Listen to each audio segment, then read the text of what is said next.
In March and April of this year, Desert Express completed work with several Southern California government entities to begin work on the 50-mile Victorville to Palmdale connection.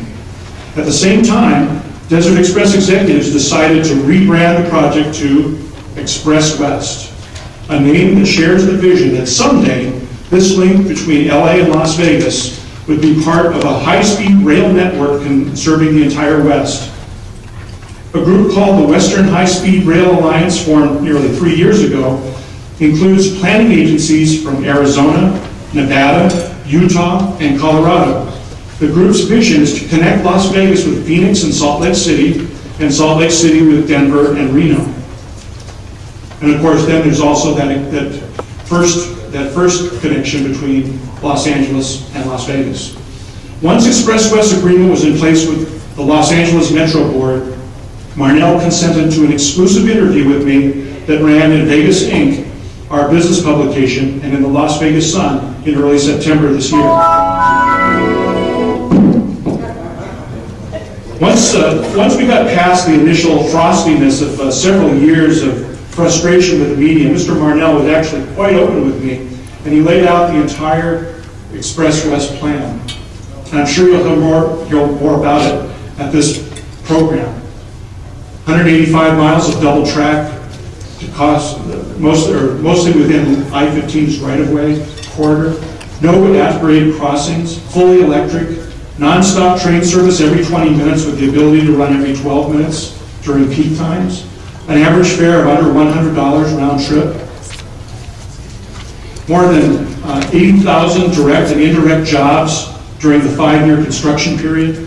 A 25% reduction in car traffic on I-15, saving an estimated 8.5 million gallons of gasoline a year, and a reduction of pollutants by 40% over the life of the project. So where do you folks come in? You're all business people who care about the community and want to see people put back to work after this devastating recession. I asked a representative of Express West why the company wouldn't be coming to present at this event, and the response was, it's a little too early. The truth is, company officials have to have that federal loan to get this project done, and executives aren't being very public about anything they're doing these days because they don't want the Federal Railroad Authority to think that they're taking that loan for granted and it's a done deal. They've already seen some of the devastating effects of real or perceived political connections. I suspect that the RIF loan will be approved. What will be interesting is whether there's going to be enough to finance not only the Las Vegas to Victorville link, but the Victorville to Palmdale link, which is critical, I think, to the success of the project. While some may think you're a little early to the party to begin strategizing about how to get some of the contracts that will be let, anyone with any knowledge of mass transportation knows that it's better to be early than to be late. So I salute you for that foresight. One other thing that's important to consider is that we're in a new economic world. It's a world that every business has been devastated by the recession.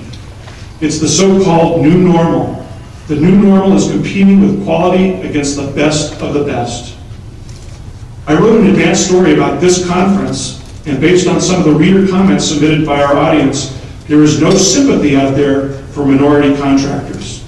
Everybody's hurting, and you'll need to compete against established companies that want the jobs for their employees too. There may be some equal opportunity laws that give minority contractors an advantage in the bidding, but you can't rely on that to win contracts. That said, I wish you every success in your efforts to winning some of these contracts, because I can't wait to be able to hop on a train to see my Rockies take down your Dodgers and the Suns to whip the Lakers. Who knows, maybe one of my grandchildren and I will even get to come to an NFL football game in LA in time, at the time the Express West is completed, and I can't wait. So thank you very much for inviting me to be a part of your conference. Thanks especially to Dr. Gaines and the Veterans of Southwest Industries and to Stanley Washington, who helped arrange for me to come. Thank you.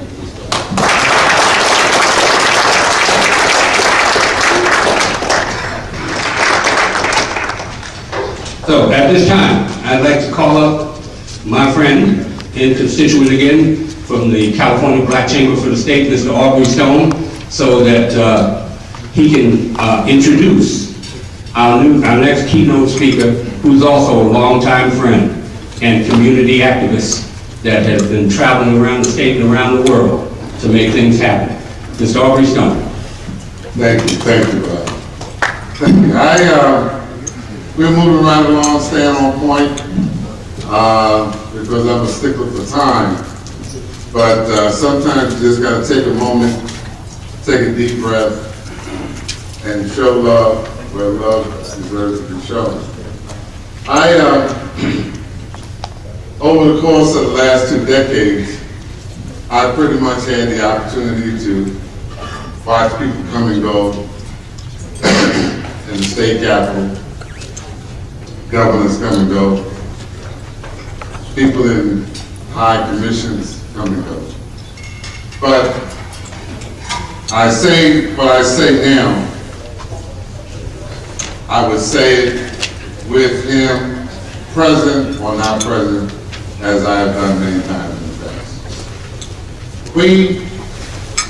I'm sure he will elaborate when he gets up here, because he's probably one of the most eloquent speakers I've ever had the opportunity to meet. But any time one agency or commission manages in excess of $70 billion in resources, I would put them in a category of being a powerful commission, wouldn't you?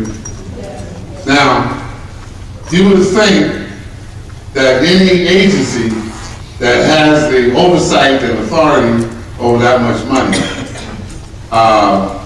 there's got to be something where, you know, somebody's the second, third grandchild of Rockefeller or whatever. But that's not the case. Every so often,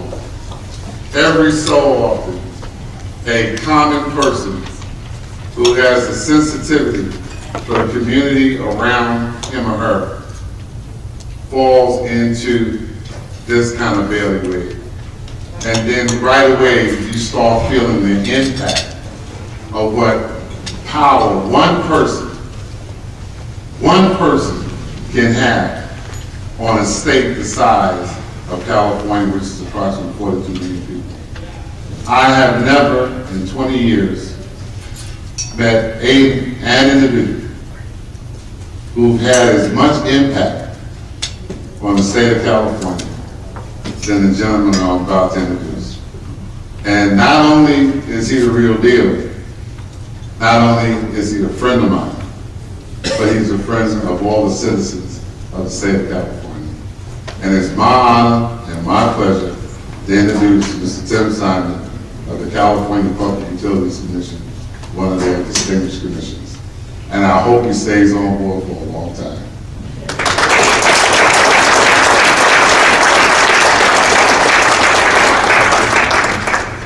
Well, happy holidays to everyone, and Aubrey, thank you so much for those very, very kind words. And as you spoke, I honestly thought you were talking about yourself.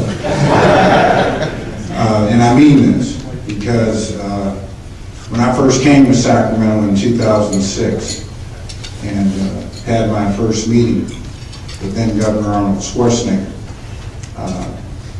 the first thing he told me to do was go meet Aubrey Stone. And he actually told me that he was going to a party that Aubrey was having that I hadn't been invited to, which was really kind of made me say, this is a bad brother here, you know. But I've watched Aubrey over the last 7 years, and we're so blessed to have him. I thank God for Aubrey, and I mean this from the bottom of my heart. I thank God for his mercy, for his grace, because there was a time that we didn't know if Aubrey was going to be around. And not only is Aubrey now looking great, but he calls me up and curses me out, which means that his health is really in place, that tenacity is there, that it's so necessary to do the job that he does.